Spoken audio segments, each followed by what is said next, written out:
Here's a couple more. Psalm 74:13 through 14. Quote, Thou didst divide the sea by thy strength. Thou breakest the heads, with an S, of the dragons, with an S, in the water. Thou breakest the heads, with an S, of Leviathan in pieces, and gavest him to be meat to the people inhabiting the wilderness. Example. This is clear and present evidence. 1.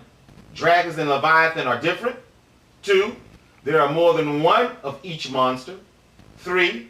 They are physical water beasts and not allegories, because at least one Leviathan was given to the Israelites to eat while in the wilderness.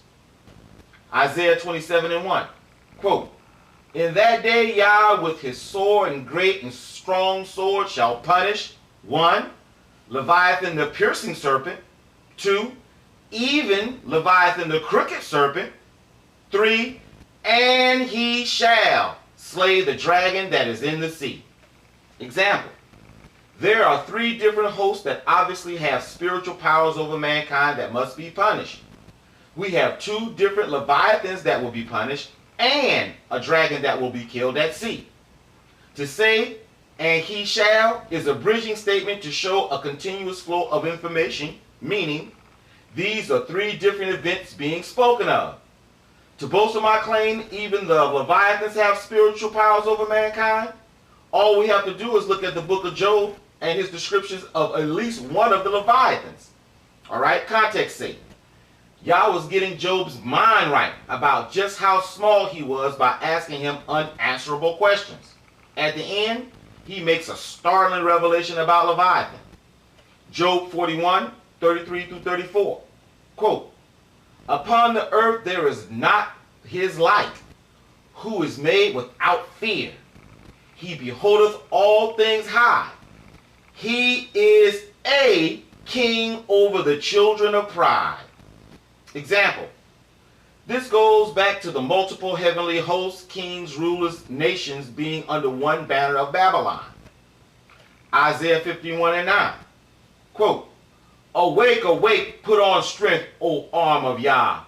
Awake as in the ancient days, in the generations of old. Art thou not it that has cut Rahab and wounded the dragon? Example. There are 2 beasts in this passage. There is the dragon, who is only wounded and not slain in the sea or thrown into the lake of fire like the book of Revelation states. And you got Rahab. Most scholars will correctly attest. Rahab is another name for Egypt.